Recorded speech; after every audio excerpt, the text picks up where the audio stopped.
Good evening, everybody. I hope I'm audible clearly and my slide is also visible. Can anybody please confirm? Yes, ma'am. Okay, thank you. So, for anybody who's joining the problem solving session for the first time, sorry for the disturbance. So I am Sharmishta Majumdar. I am the PMRF TA for this course. I am pursuing my PhD from IIT Jodhpur, and this course is the maternal, infant, young child nutrition, as you all know, and this is being taken by Dr. Rupal Dalal from IIT Bombay, right? So today we'll be going through the different topics that you have come across in week 8, and week 8 it doesn't have a lot of information to grasp in, but the major two videos that I am sure that you already must have gone through are: number one, the guidelines for complementary feeding, and number two, what are the personal hygiene parameters that needs to be. Please excuse me for 2 minutes.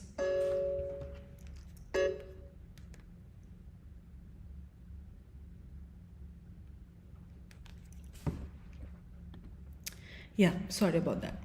So, as I was saying, so we'll be going through the guidelines of the complementary feeding and also the different parameters that are there regarding the personal hygiene while making the food. So, it is always not the mother who's making the food for the child, right? There are a lot of people who will make food for the child. So these things also need to be told to all these people so that they can take care of the different food handling parameters, and also the rules related to the preparation of the food and the storage of the food. So after preparing and after feeding the child, so are you able or are you allowed to store that food, or what you do with that food?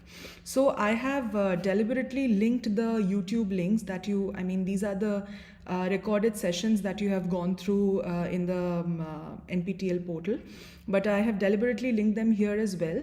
So in case you are going through the presentation, it will be easier for you to just go back to the video and you can just skim through the different guidelines there.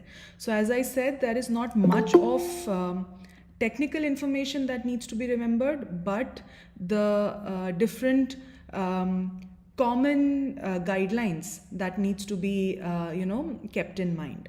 So I think we can just go ahead with our questions. So if you remember, we had started our first class with something called as NHFS data, right? So does anybody recall what is NFHS? What is the full form of NFHS? National Family Health Survey. Yeah. So please excuse the typo. It's NFHS. So National Family Health Survey, right? So National Family Health Survey, it is a data which is being taken by the Ministry of Family and Health, Ministry of Health and Family Welfare.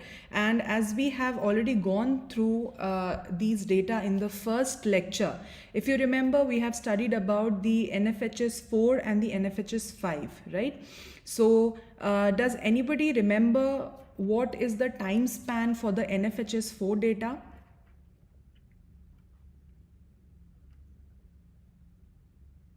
I'm audible, right? Yeah. Yeah. It is, I think, 6 to 7 years. Okay. So Generally, it is supposed to happen once in every 5 years, but this time it got delayed. yeah, so ideally it is a span of around 3 to 4 years, if you say, very specifically. What my question was, which year is specifically the data of which year is the NFHS 4 data? Like the year. Okay, so let us just recapitulate. So the I NFHS, think yes. 2014-15. Yeah. So it is around 2015 and 2016, which gives us, yes. Yes, so 2015 to 2016, which gives us the data related to the NFHS 4, and then we have the most updated data, which is NFHS 5. That is the data which has been calculated in between 2019 to 2021, right? So let us go to the question: which Indian state showed the highest rise in introduction of complementary feeding rates by NFHS 5? So NFHS 5 data, can anybody tell me which state might have shown the highest rise in introduction of complementary feeding rates? Yeah, you can guess. Please go ahead. It's Meghalaya.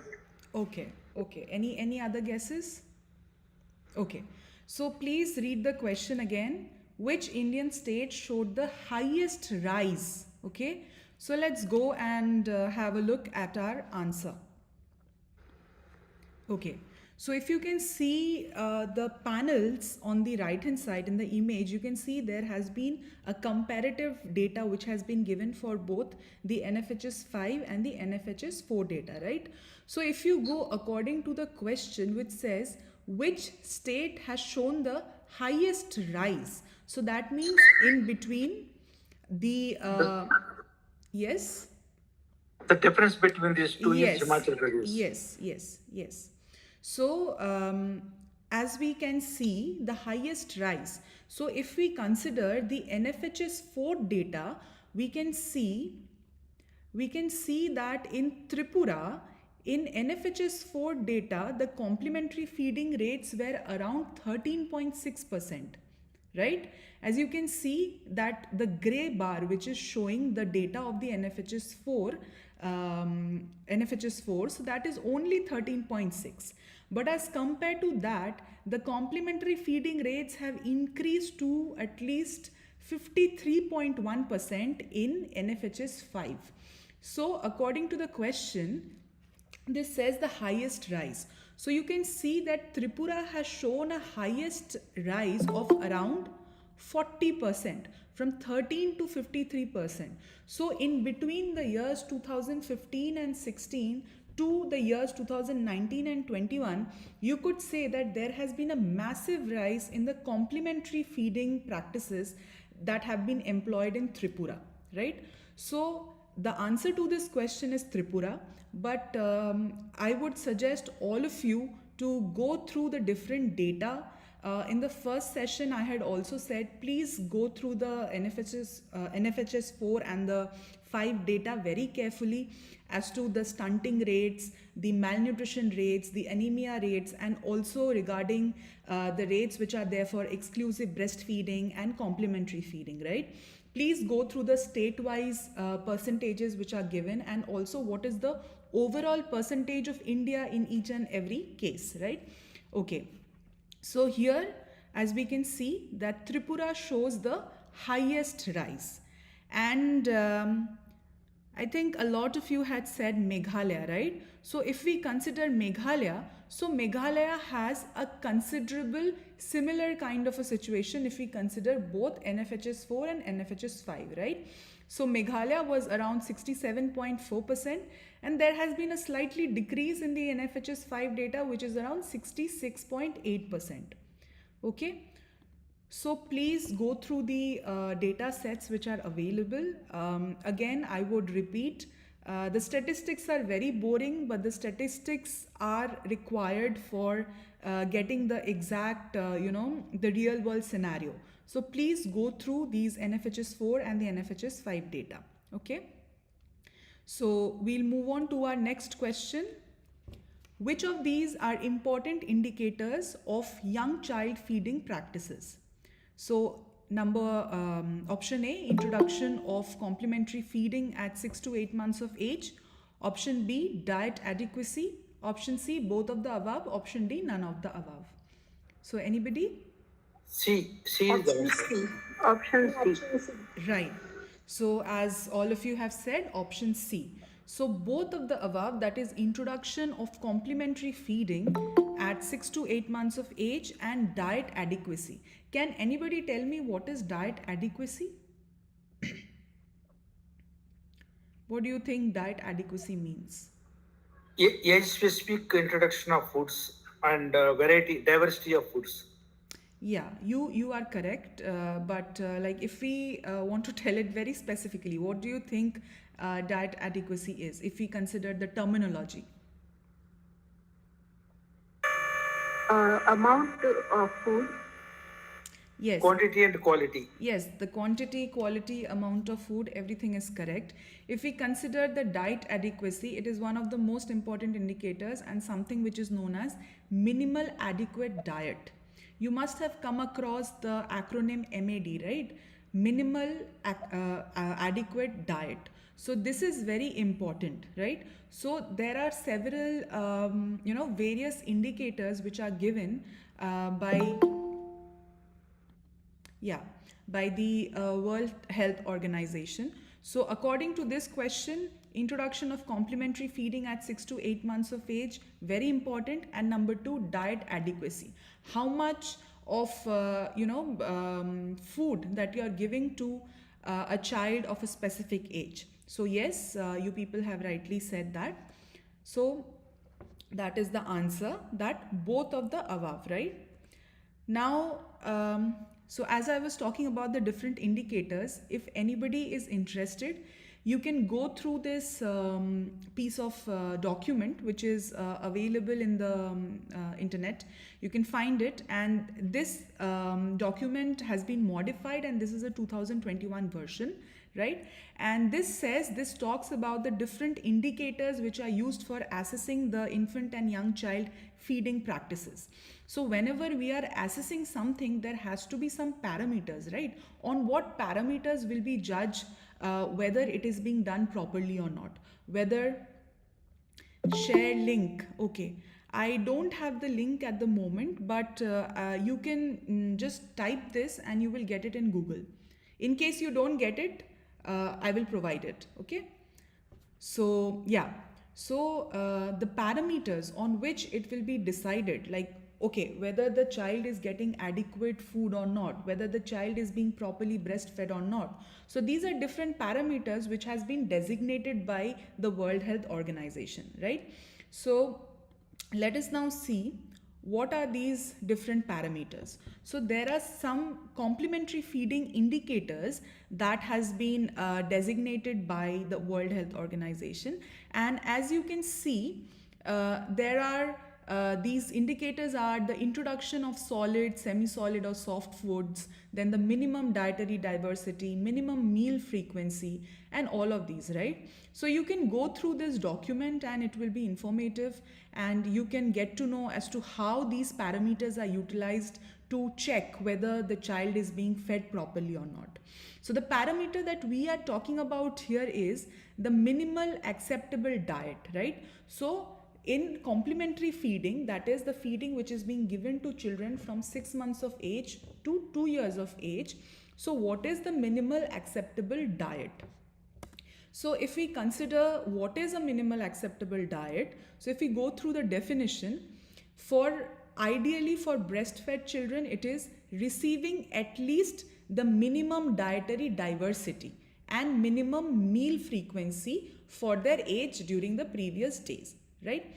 So as you can see, there are two words again here, minimum dietary diversity, which is MDD. You can see it is also one of the parameters, right? And number 2 is minimum meal frequency. So minimum meal frequency, if you see here, MMF. So these two are also important complementary feeding indicators.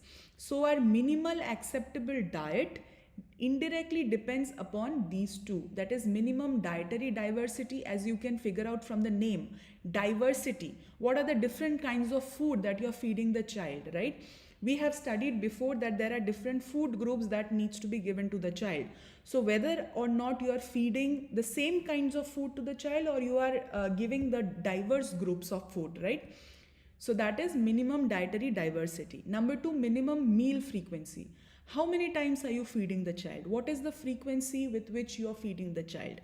So all these will indirectly or directly impact the minimum acceptable diet, right? So as we can see, minimum dietary diversity. Yeah. So as we can see, if you consider this image, I am sure all of you have already seen this image. We have gone through it. So these are the different food groups that the child needs to be given. Okay, these are the absolute indicated food groups which cannot be. None of the food groups can be missed out from the child's diet. So as you can see, the children of 6 to 23 months of age, basically the complementary feeding food group. So it is being said that the minimum dietary diversity. So what we are talking about is what is the minimal requirement. If the child gets 8 food groups out of all the 8 food groups, nothing like that. It is the ideal situation. But what if the child is not able to get that, right? So the minimum is at least 5 food groups. Okay, so the child needs to get at least 5 food groups of all the 8 food groups that you can see here, right? So the first, if we consider our breastfeed to be our first food group, so you can see there is the breast milk, we have the grains, roots, tubers, we have the pulses, then there are milk products, paneer, curd, etc. And then there are fishes, poultry, organ meats, and other kinds of flesh foods, right? Then we have eggs. Then there are vitamin A rich fruits and vegetables and other kinds of fruits and vegetables. So these are all different kinds of food groups which are very necessary for the child's so very necessary for the child's overall growth and development, right? So now, as we have discussed the minimum dietary diversity, we can also talk about the minimum meal frequency, right? So as we said, now we know that what kind of food needs to be given to the child. But this is also important, how many times we need to feed the child, right? So as you can see, these are the WHO recommendations. So as they have said, it is 2 feedings of solid, semi-solid or soft foods for breastfed infants aged 6 to 8 months. So I won't go into much details of this minimum meal frequency. So these might be a bit different from the things that you have studied in the, in the videos. These are just for references. If anybody is interested to, explore the literature which is available or other documentation. So as I have said, this is a WHO documentation which is available. You can always go and have a look at it. Okay. So I just wanted to share, as you told about this, I went into Google. As soon as we type this, the first link comes. And the second link is the downloadable PDF format. Right. With just one click, the document is easily downloadable. Yeah, you can download the document. Just see that it is a 2021 document, right? Oh, okay. Yeah, this is a 2021 version. You can easily download it. There's no issue. Anybody who's interested, I'm just giving you the references so that you can just go. In case you are interested, you can always download this, right? Okay, so I guess there is no. Are there any doubts regarding this? No, right? Okay. So I'll just move on to a piece of statistics that we have here. So as we can see, this talks about the minimum adequate diet, right? So this data is again showing the different comparison between the NFHS 4 and the NFHS 5 data, right? And we can see that out of all the Indian states, it is just Meghalaya which has a coverage of over 25%, right? So if you see all the states, they are all below 25, 23.5, 13, 24, 23, 24, 19, 9.6. So if you consider the NFHS 5 data, it is just Meghalaya which is above the 25% band, right? And again, if you consider states like Assam, Assam is at 8%, then again Mizoram, then Telangana, Nagaland, and Jammu and Kashmir. You can see that as compared to the NFHS 4 data, there has been a considerable decline in the NFHS 5 data, which shows that in these states, the requirement for the minimal adequate diet, which is there for the child, so that is not being met, right? So again, please go through the NFHS 4 and the NFHS 5 data, and remember the lowest ones and the highest ones for just for the purpose of the assignments and the examinations. Okay, so we'll move on to our third question. Complementary feeding should be initiated at the completion of, I hope by now everybody knows the answer. 6 months. Yes, absolutely correct. So it is complementary feeding. It should be initiated at the completion of 6 months. Okay. So this is just an addition. Please remember, it is not started from the 6th month, but it is started after the completion of 6th month. That is when the baby is already into the 7th month, right?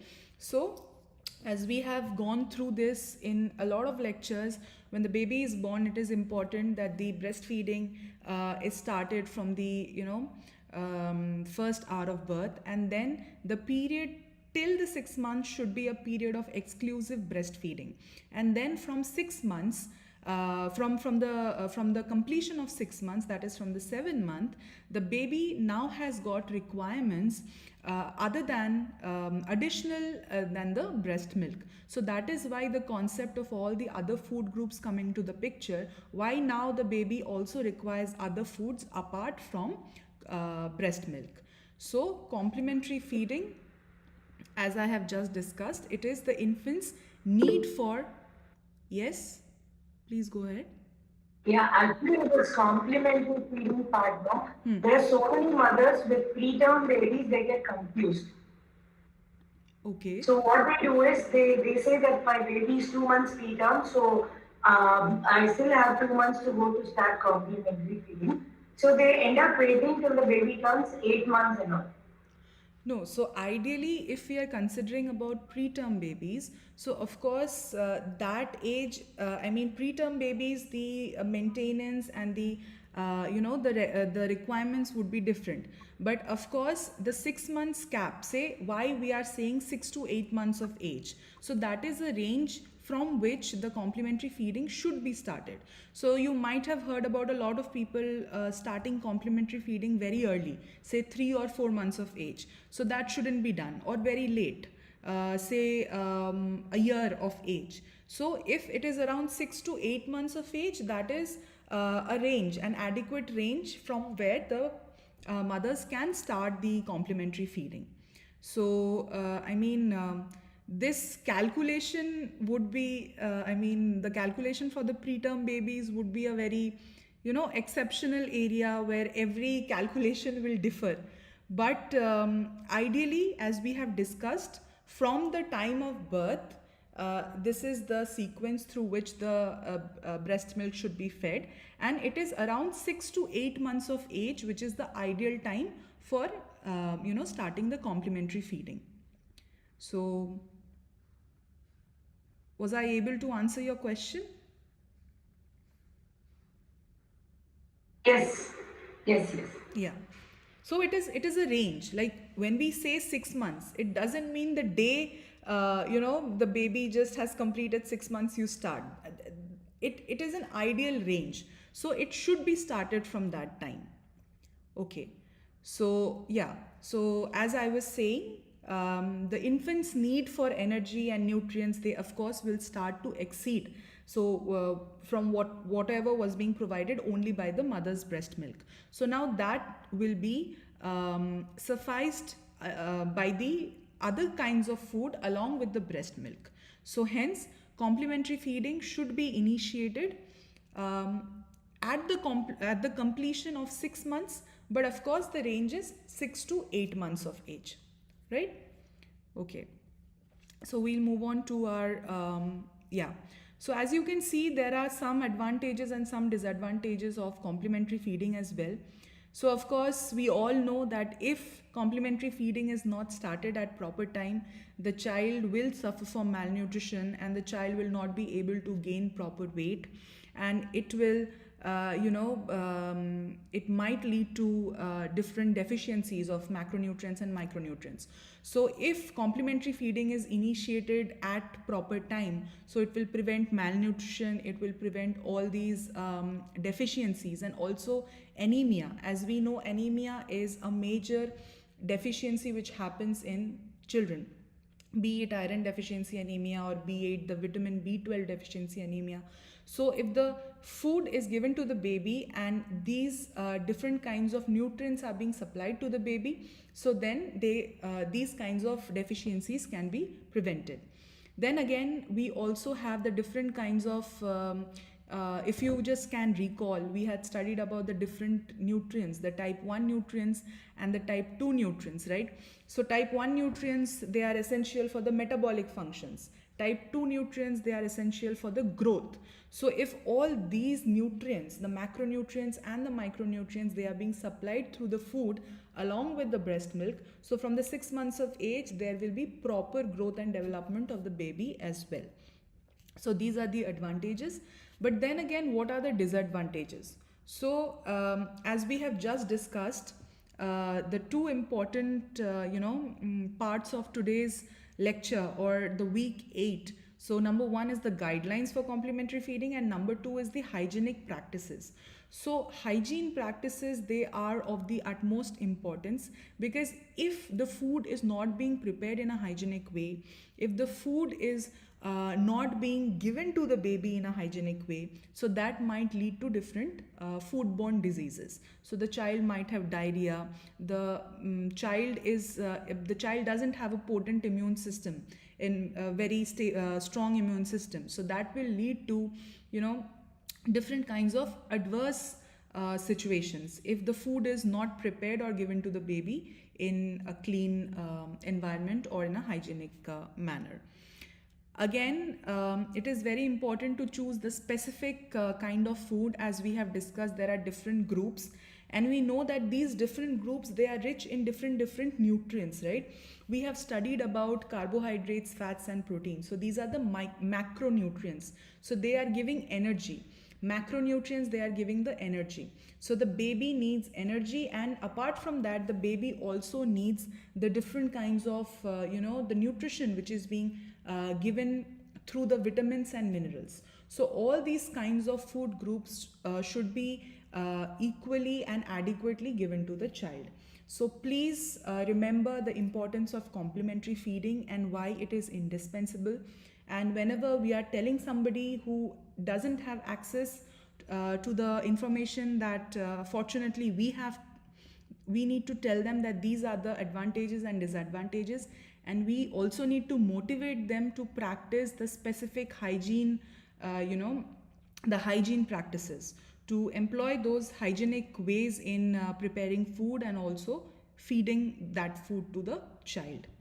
So we'll move on to our next question. Fruits are added to the baby's diet at first. False. False. False. Yes. False. Yes. So I'm sure all of you have already gone through the assignments, and it is nice seeing that you people are giving the correct answers. So yes, false. So can anybody tell me why, what is the usual sequence in which fruits are given to the baby? Anybody?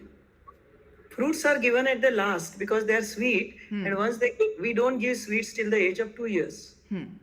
So till the age of 2 years, so we don't give nothing to be. Fruit should not be mixed with any food because that sweetish taste. After that, babies may not accept other food. Yeah. Though mothers feel that it is very good, rich in vitamins and all minerals, but ideally fruit should be given last. Yeah. So ideally fruits should be given last, but of course fruits should not be entirely negated till 2 years of age. So you yes, please go ahead. Fruit also has fructose, which is not very good for baby. So it should give like a dessert. Yeah. So, correct. So, as you have said, the fruits need to be given in proper amounts at the end of the, the diet, at the last. So, you have correctly said that fruits are sweet, and if we introduce the sweet taste to the child, then they have a tendency of, developing this sweet taste, and they might also be drawn towards the sugar rich food. So, very correctly said. And one more reason why the fruits need to be given last, rather, I would say why the other food groups need to be given first, because now in the growth phase, the child needs a lot of energy, just as we had discussed. So, the child needs to be given all these protein, carbohydrate, and fat food optimally, so that the child can get the specific amount of energy, because these are all energy giving food, right? So these are the macronutrients. So you need to give food, obviously not in high quantities, but in optimal quantities, where the child will get proper kinds of fats and proteins and carbohydrates. And then along with that, it should be the fruit should be added, because fruits have the minerals and the vitamins, and they have the different foods have the antioxidants, like we have. Okay, so which vitamin acts as an antioxidant? I think you had a question like this in the previous. Vitamin C. And Vitamin E. right. So vitamin E is a very potent antioxidant, and yeah. So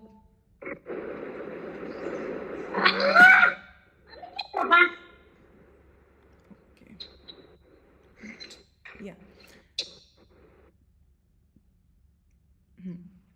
So yes, so fruits are also a very good source of these antioxidants through these vitamins, right?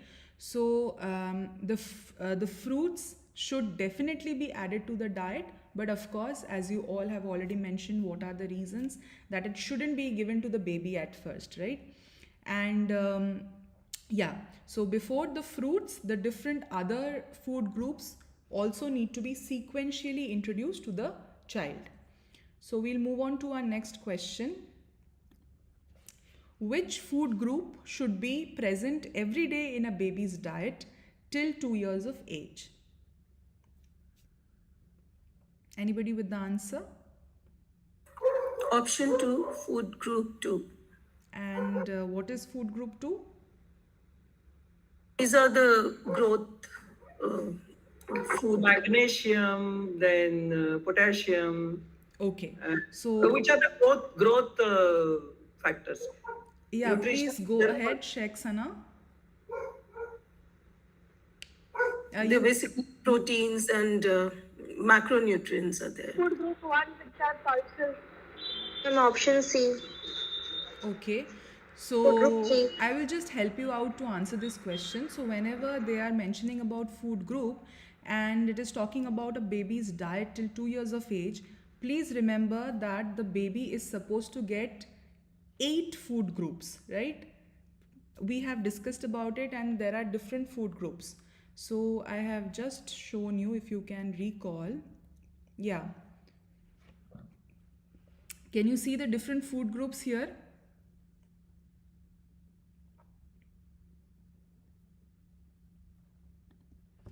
Is the slide visible? Yeah. Yes, ma'am. Yeah. Yes. Okay, so I'll just move on to the question. Let us get it here. So, if we consider the baby needs to be given 8 food groups, food from specifically 8 food groups, right? So, if we consider, as I had told previously also, the breast milk to be food group 1. So, we do not have an option food group 8, so we can eliminate the the numbering which has been done in the picture. But please remember, just for the matter of the information, that there are 8 food groups which are essential for the child, right? So number 1 is the breast milk. Number 2, there are the pulses, different kinds of pulses, that is dals. Then we have the potatoes or tubers which are rich in carbohydrates. Then we have the milk products, paneer, curd, etc. We have fish, We have the the meat options, chicken meat, then eggs, and then we have the vitamin A rich fruits and vegetables, and then we have the other vegetables and fruits. So now if I ask what is the answer, I think it would be not confusing for you all, right? Or is there any confusion? No. We understood that food group 1 is breast.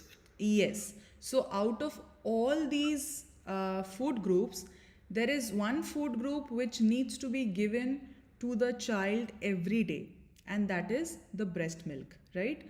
So as we had seen that a minimum of 5 food groups need to be given to the child, right? So sometimes it might happen that it is not possible to give the child all the food groups, but the minimal should be 5 food groups, and among those the one which is necessary and it should be given all throughout and which has no exception or no substitute, that is the breast milk. In case of, obviously, if there are some cases where the breast milk cannot be given, of course the animal milk can be given as a substitute. So we'll move on to our next question. What should be the consistency of the food given to a 8-month-old baby? Option From A. option D. Option A, mashed Mashed or lumpy food. Soft, chunky, nutritious food. Okay. Anybody else?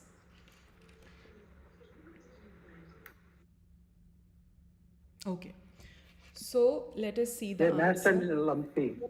Okay. So please do not get confused.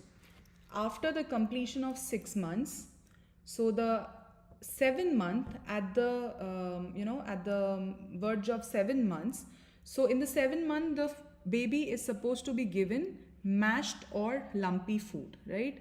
So as you can see in option A, the 7-month bar requires a mashed or lumpy food. Then now the baby is able to eat, or there is a little bit of advancement. So in the 8-month-old baby, you can give soft, chunky, nutritious food. So in case of 7 month, it is mashed and lumpy. It needs to be soft so that it is very easily chewable and digestible by the child, because there is, the teeth have just started coming. And in 8th month, it is soft, chunky, nutritious food. And in the 9th month, can anybody tell me what should be the consistency in the 9th month? From finger foods. Right. Soft. Yes.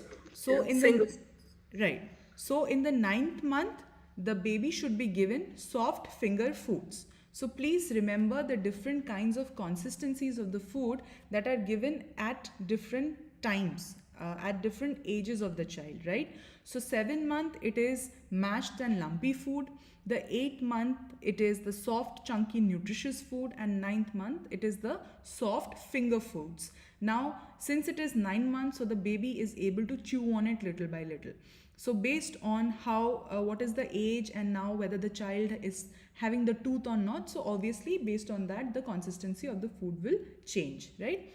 So the answer is soft, chunky, nutritious food. I hope there is yes, somebody raised a hand. Ma'am, I wanted to ask if they're asking given to a 8-month-old baby, will that mean in the 8th month or after the completion of 8th month? No, during the 8th month. That is the 8th month, not completion of 8th month. That means a completion of 7th month, but Yes. in the 8th month. Yes, the ongoing 8th month, that is the age. Okay. Thanks, ma'am. And this is another Like question. 7 months, 1 week, 7 months, 2 weeks. That is the right. That is the age, right? Sorry? 7 months, 1 week, 7 months, 2 weeks. Yeah, That is yeah. the right? Okay. Ma'am, Yes. there's another question. Like in the previous slide, you showed us the different food groups. So I wanted to know how are the foods are grouped? Like in number 2, circle number 2, proteins and carbs are grouped together. So I wanted to know why are they grouped like that? Okay, so yeah. Chana is there and some grains are there. Right. I think, this basically shows the nuts and grains. and they wanted to show the fats and based on that. So I'll just show you. Yeah. So can you see the list here? So this list is advocated by the World Health Organization. And these are the groupings. These are the specific groupings of the food. So you can follow this. Okay. So, ma'am, is there any scientific reason why they have grouped it like that? Yeah. Or like just for convenience sake? No, there is a scientific reasoning, because whenever you see these kind of food groups, so there are the specific kind of macronutrients or micronutrients that you can get from these groups, right? So say some food group will be giving more of protein or more of carbohydrates, or some specific kind of micronutrients. So that is the way that has been grouped. Honestly, I won't be able to tell the specific, regulations as to how they have been grouped, but the WHO says that these are the different groups as to as to how they have been distributed.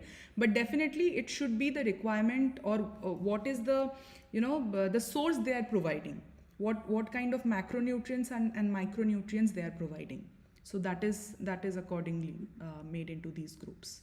Okay, ma'am, in complementary feeding, suppose we include number 3, it's like mutton, chicken, fish, something, and number 7, like number 3 will provide only proteins, and number 7 will provide vitamins, and like how is it? Yeah, apart from the macronutrients also, there will be micronutrients in those foods, right? So if you see the number 7, we can see the vegetables and some fruits. So here it is the minerals, the micronutrients which are there, which are being clubbed together. Then again, in fruits and vegetables, it is also the vitamins and the minerals which are being clubbed together. Okay. So Okay, ma'am, if somebody chooses to give only vitamins, then child might get protein deficient, no? yes, definitely. There has to be a proper balance, and that is why there is a specific sequence as to how you are giving the food, right? Okay. That is why this is called. Of course, we all know about a balanced diet. So as we adults have a balanced diet, the child also needs something like that, right? We can't keep on giving the same kind of food to the child. We can't keep on giving only vitamins to the child. So the child needs to get both.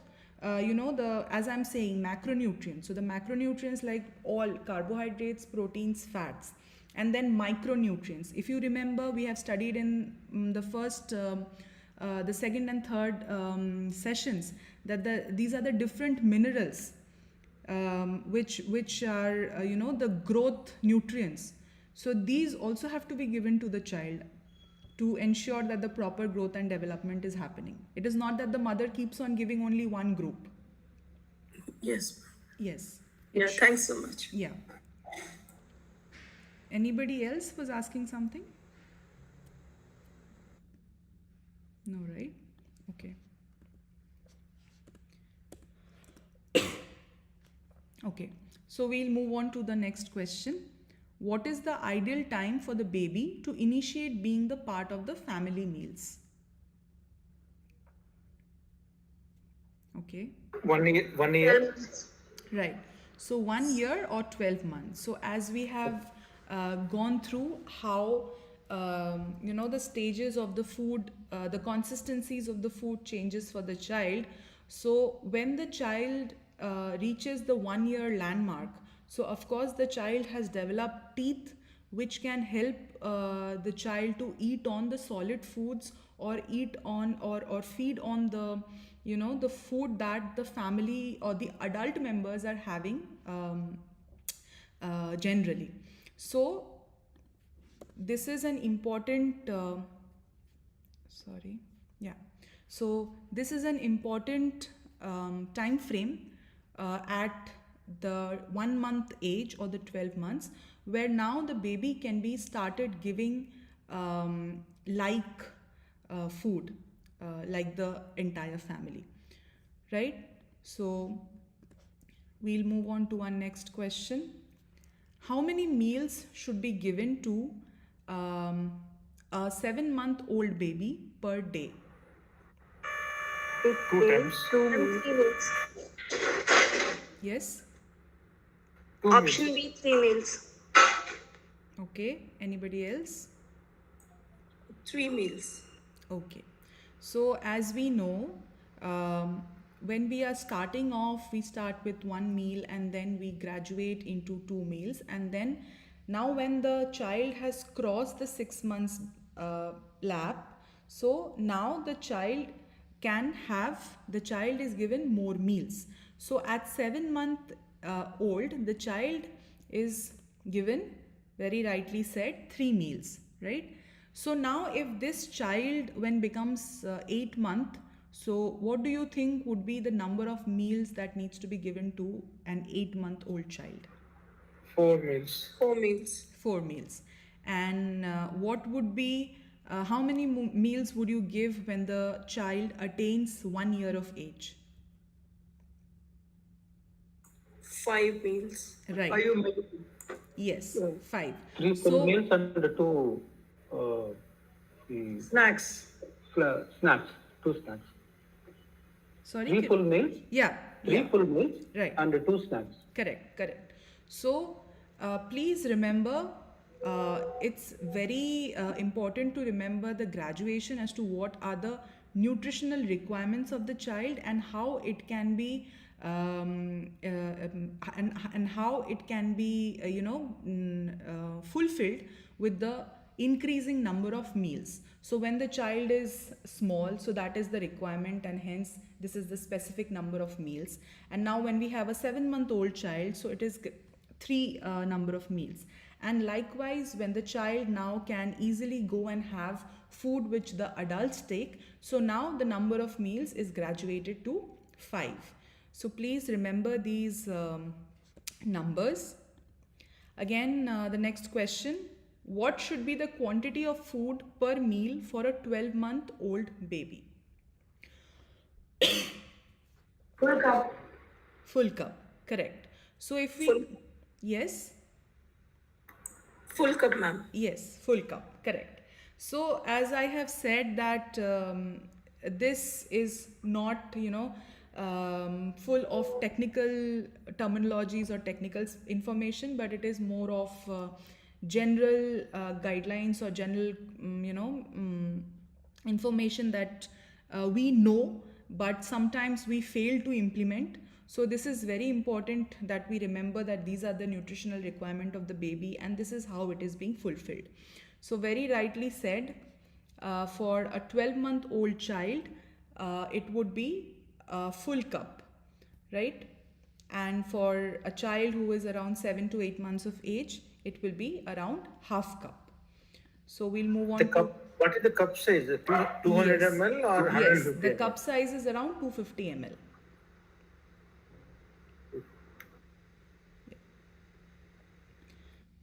So the next question is, how can a mother identify whether the baby has any food allergies? Option B, introduce one food at a time before combining them. B is the Option B. answer. Option B. Yes, correct. So as all of you have very rightly said that it is option B, that each and every food group should be introduced separately so that it is easier to figure out whether the baby has any allergy to any food group or not. So just not for the sake of the assignments or the exams, but I think that we can also continue to have this information. We can also continue to keep on implementing, so that there are a lot of people around us who do not have knowledge regarding this, who do not have the access to this knowledge, so that we can spread this exact these exact information to help people like them. So please keep on referring to the previous sessions as well, so that it is easier to connect all the information, and that is how we can go forward with all these information, right? So yes, very rightly said. Introduce one food at a time before combining them. Next question is, some babies do not have access to breast milk at all.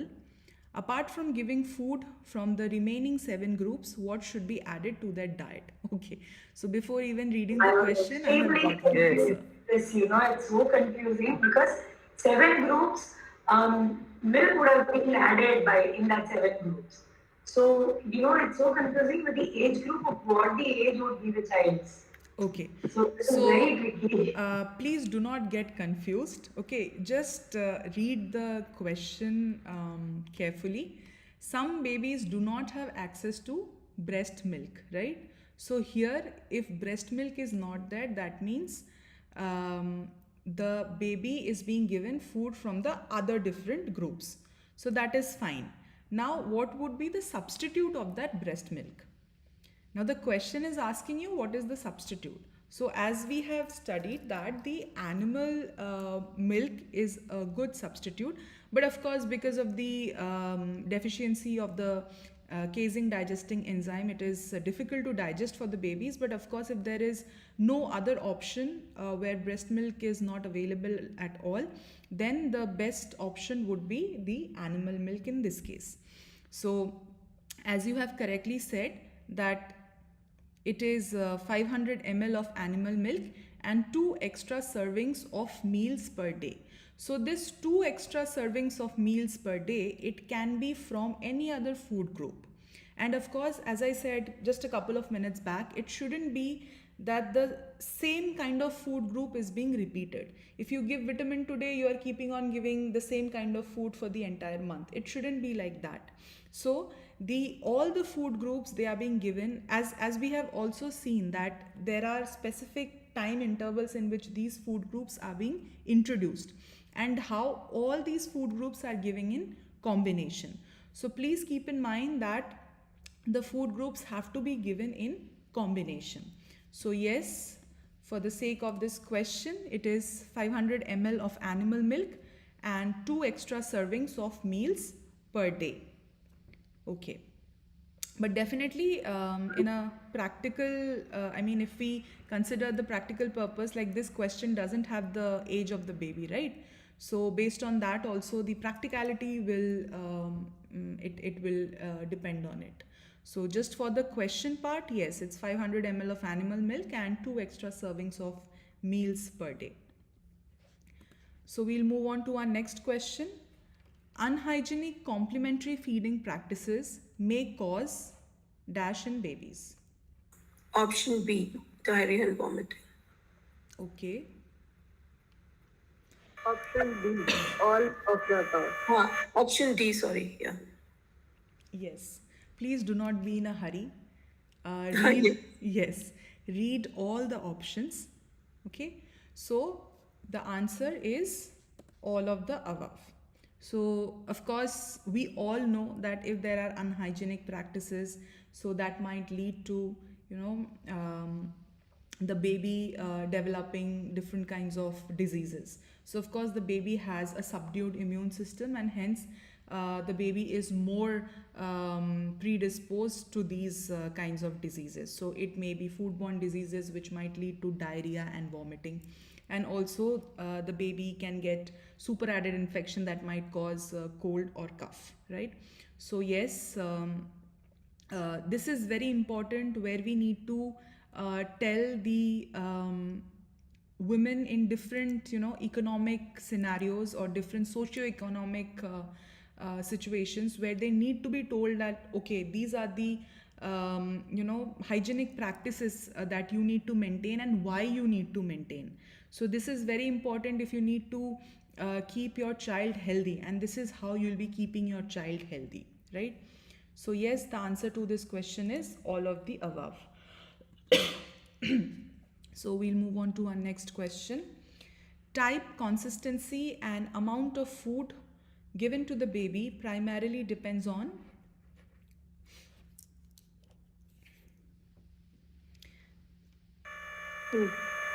Baby's age. right. So as we have discussed, whatever food we are giving, how much food we are giving, for how many times we are giving, excuse me. So that all depends on the age of the child. Please do not get confused with the options like baby's height, baby's weight. It is the age we have discussed, right? So at 6 months of age, at 7 months of age, at 8 months of age. Yeah, so what are we feeding the child? So which food group we are feeding the child, what is the consistency, right? We have just talked about the mashed and lumpy type of food, then again the different soft finger foods which are being given at 9 months, and also the amount. What is the amount of food, what are the number of servings which are being given, right? So the correct answer is baby's age. We'll move on to the next question. Thin consistency food given to a 7-month-old child will lead to? Poor weight gain. Okay. B, all of the above. All of the above. All Option the D. above, low immunity, all the above. D, all of the above. All the Right, right.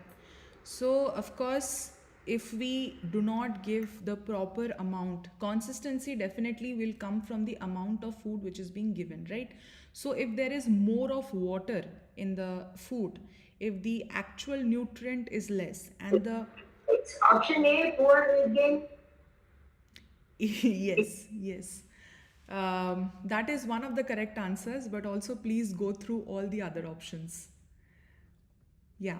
So as I was saying, if the mother is unable to feed the child with the proper consistency of food, and there is more of water in it, definitely the child won't be able to gain the specific amount of weight that he or she is expected to gain while those formative months, right?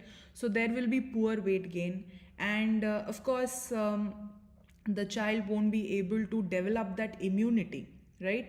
So now the child, since the child requires more of these food other than breast milk, so it is imperative that the child also develops the immunity.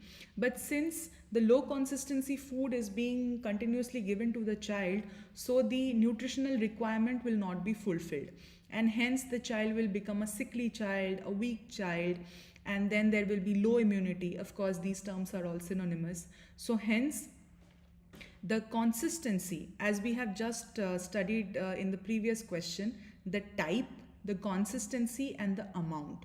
So these three are very important parameters which need to be told to, say, young mothers or new mothers when they are feeding their child, because when they are carrying out the complementary feeding, many might have a concept that, okay, I am feeding, I just need to feed this thing to the child, right? But they also need to be told that this should be the specific amount, or this should be the specific consistency, and this should be the specific food group which needs to be given to the child. So yes, the answer to this question is all of the above. We'll move on to our next question. What kind of water should the utensils be washed with for baby food preparation? B, boiling. boiling water. Yes. So we all know it is boiling water. Yeah. So the ideal scenario of washing the utensils which are being used for the preparation of baby food, they should be properly and thoroughly cleaned with boiling water to ensure that there are no germs or no kind of contaminants there on the utensils. And then after cleaning with boiling water, they should be properly air dried, and they should be wiped with an unused clean cloth and kept covered. So when we are reading this, we think that, okay, these are very trivial things, we know and we will keep on doing it. But of course, when we go into the actual practice, so sometimes in spite of knowing these, we are unable to do it, right? So it is also a matter of self motivation, and also to motivate others that these are the specific guidelines that need to be followed. So if you follow it very carefully, then this is the good expectation, this is the good outcome that you can expect from the growth and development of your child, right? So these are please go through the video that is there for the specific preparation and the handling of the food, and it has got all the specific points. So we'll move on to our next question. Visible pink flesh or juice inside or outside meat is a sign of what? A. Uncooked food. Right. Option A. Right. Option A. Right. So whenever I am not sure how many pure vegetarian people we have here, but whenever we are dealing with non-vegetarian food, say meat or fish or anything of that sort, so they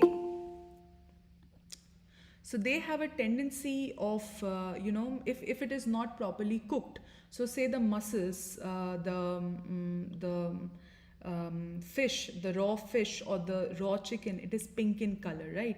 And if it is cooked properly, so it will become whitish. And this visual indicator is very much important for people who are not acquainted with say non-vegetarian food. There might be people who are trying non-vegetarian food for the first time for the sake of their children. So this might be important, this visual indicator, so that they do not they do not mistakenly feed their children the uncooked food. So of course non-vegetarian people, of course they'll be knowing, but there might be a lot of people, as I've just said, they might explore non-vegetarian food just for the sake of their children. There might be even situations like that. So it is important to make them understand that this is a visual indicator, right? So of course, visible pink flesh or juice, the answer to this question is uncooked food. We'll move on to the next question. Why should the baby be made to sit upright while feeding? Anybody with the answer? It's B. Prevent choking. Option B. Prevent from choking. Correct. So as we know that whenever the child is being fed, it is to be kept in mind that the baby is kept in an upright, straight position, and also the baby, it's a very common scenario that we see, that the baby is running around here and there, and the mother is also running behind the baby trying to feed the baby. But that is not a very ideal situation. The baby shouldn't be in a continuous motion when the baby is being fed. So the ideal position where the baby is made to sit upright, of course, so that it can prevent choking. So we'll move on to our next question. Uneaten leftover baby food can be stored for how much time? It's B. Should not B, be 4 to stored 6 and hours. discard immediately. For 2 hours.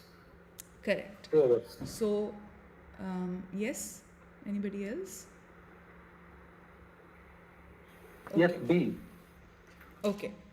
So here we are talking about the food which has already been partially eaten by the child, right? So it is advocated that any food which has been eaten by the child, it shouldn't be stored for later use. So as we can see, the baby's saliva can induce the contamination, and it might happen that if this food is again given to the child, there might be a super added contamination from the atmosphere apart from the baby's saliva induced contamination, and this might lead to adverse effects. So it is always advocated that if there is leftover baby food, leftover solid foods or any kind of mashed food, so these foods should never be stored. They never should be stored and reused. They should be discarded immediately, right? So the answer to this, please do not get confused. We are talking about the uneaten leftover baby food, so it should not be stored and should be discarded immediately, right? Okay. So I think somebody was saying 2 hours, right?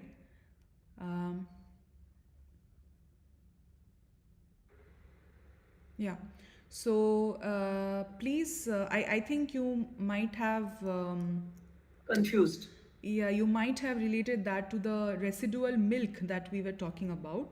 So, if we are considering the residual milk which has been, fed to the baby, the breast milk can be stored for 2 hours and then it can be, given. But of course, leftover food, it should not be stored.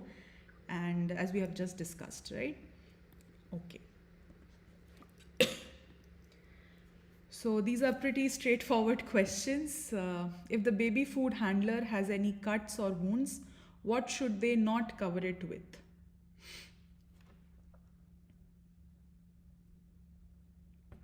If the baby food handler has any cuts or wounds, what should they not cover it with?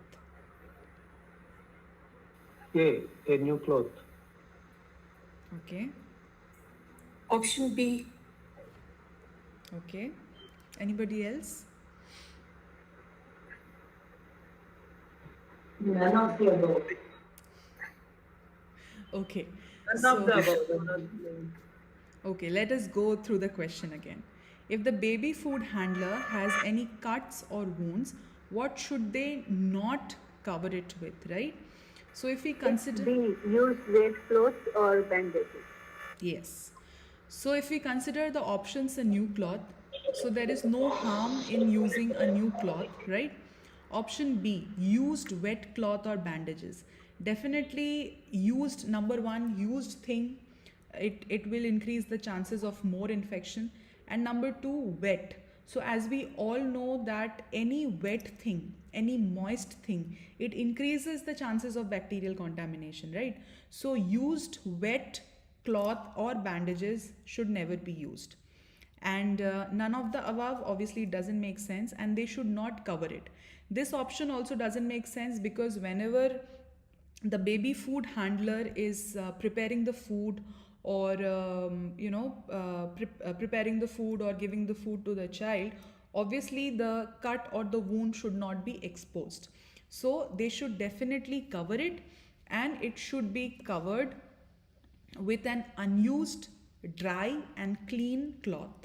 So it is very important that even if it is a minor scratch or minor cut or wound which is there in the area which might have chances of getting in contact with the child's food, it is definitely advocated that the person covers the wound with unused, dry and clean cloth or bandages, right?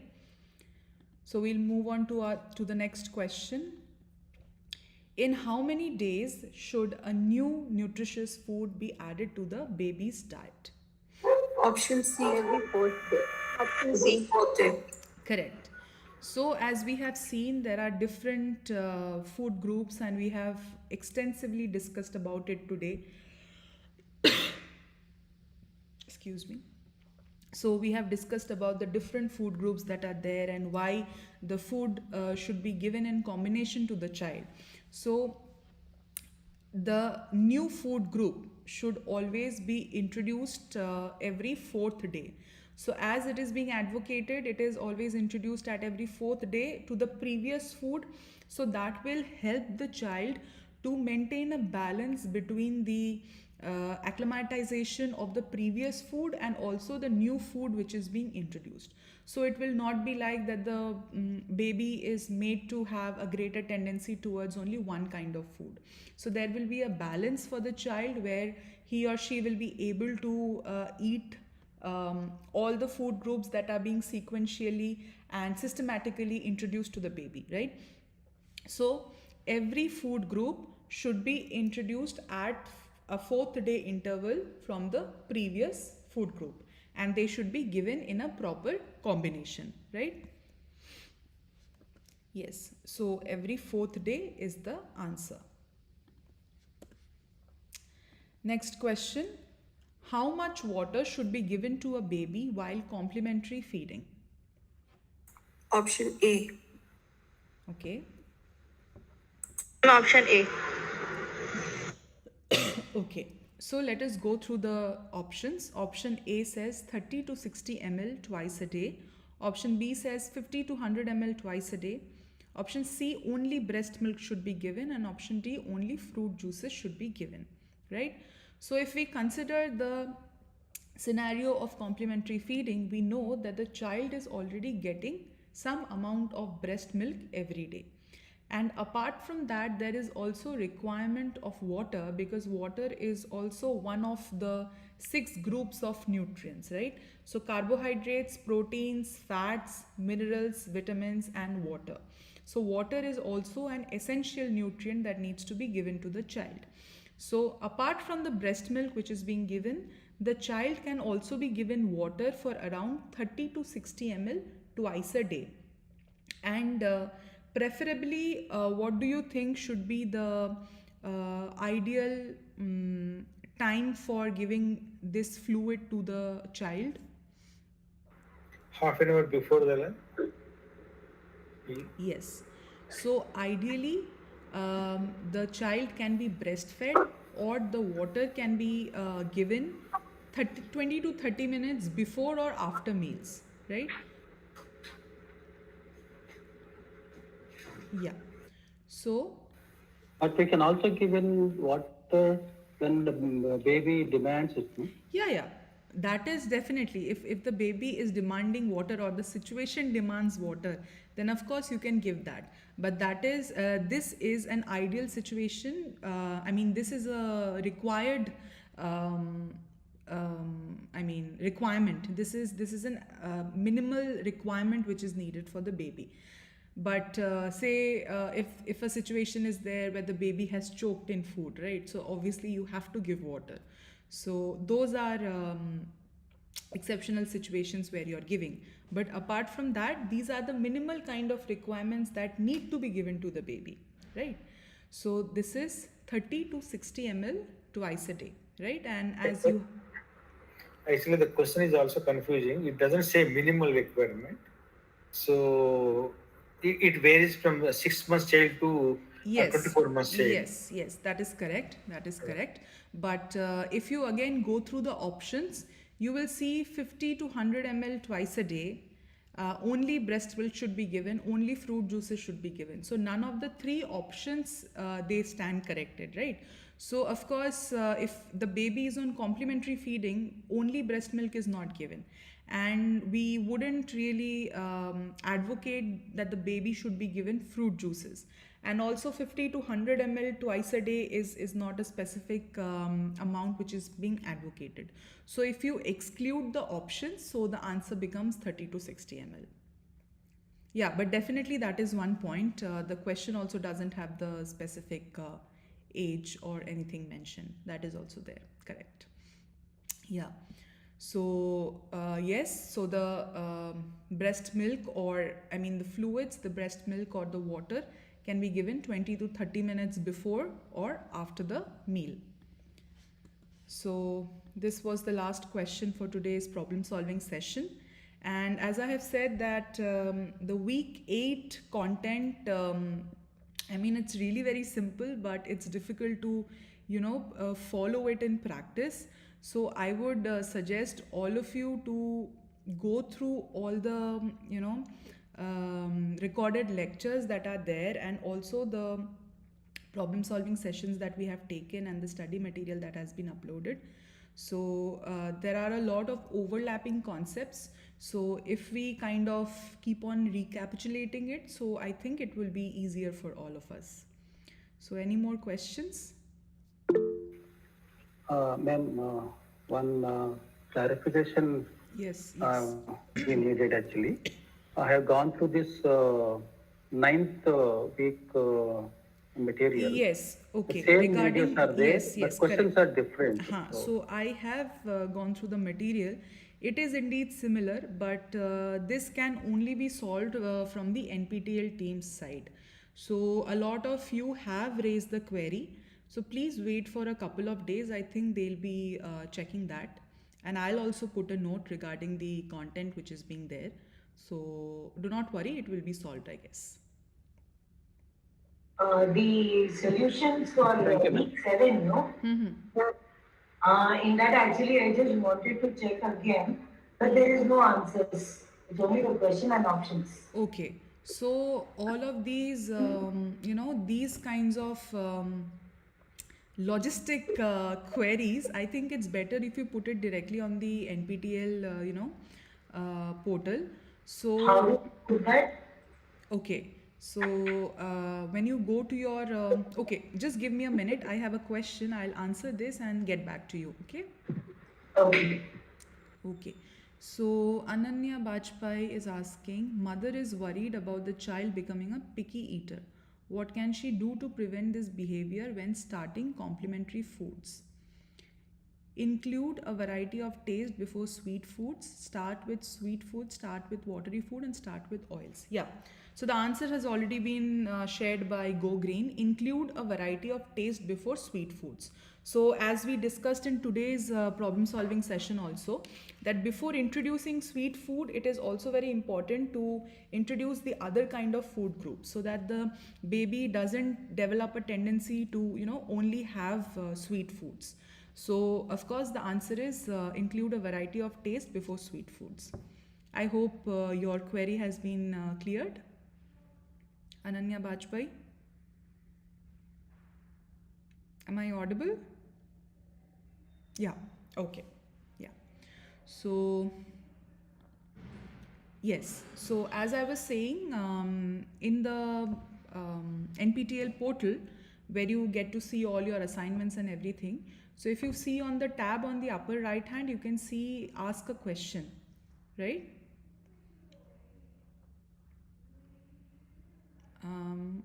Can you hear me? Yeah. Yes.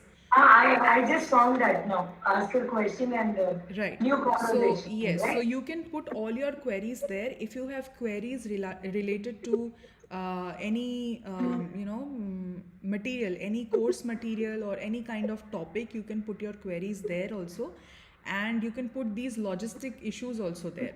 So Okay, I obviously, understand it. yeah. So obviously, these logistic issues will be taken care of by the NPTEL team only. Okay. Yeah. Thank So you. yeah. Okay. Anything else? The complementary feeding practice is a behavioral change indicator. So I'm not very sure actually the behavioral changes are can be improved so soon. That the first slide what we have seen like Meghalaya, Tripura, they have shown a 40% or 45% improvement there. I'm still very confident of accepting the data because of course NFH is data, but generally in the 5 years time a maximum of 10 to 15% can only be improved there. Such a big change is difficult to accept it. Yeah, I understand your point entirely, but of course, what we can do, the minimal that we can do is go by the data. But of course, this is just a representation of the scenario that exists. And I understand that, an increase of 40% is really striking. But of course, if the data is there, then we need to go by the data, right? But it is just a representation that okay, this is the situation in which the Indian states are and why the initiatives are so much important. Yeah. Though I And understand, I have, though I yeah, I understand your have, point also. yeah, Yes. yeah. And the other question I have is actually, so in the session we discussed about the bowl, the capacity of the bowl is 250 ml, but generally the government of India guidelines say that the bowl can be 200 ml. Okay. Okay, so Okay. the 250 ml and 5 meals for a child, I think is too big a quantity for the child to really consume and absorb. Okay. Okay. Okay. So yeah. Anybody else? Any other queries or anything? Then this 250 milliliters bowl, is it from where we have taken this data? Yeah, This number? the 250 ml, as far as I can remember, it is there in the lectures. But of course, if the government of India has any document advocating 200 ml, I'll go through it and I'll provide the source as well. Maybe in my next, I'll just keep in mind and I'll put those. Okay. Thank you, ma'am.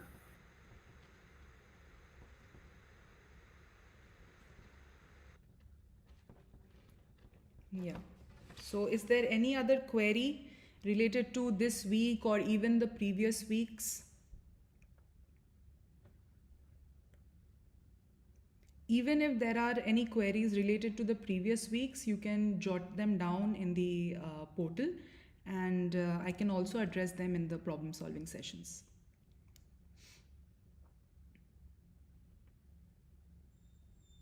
Thank you.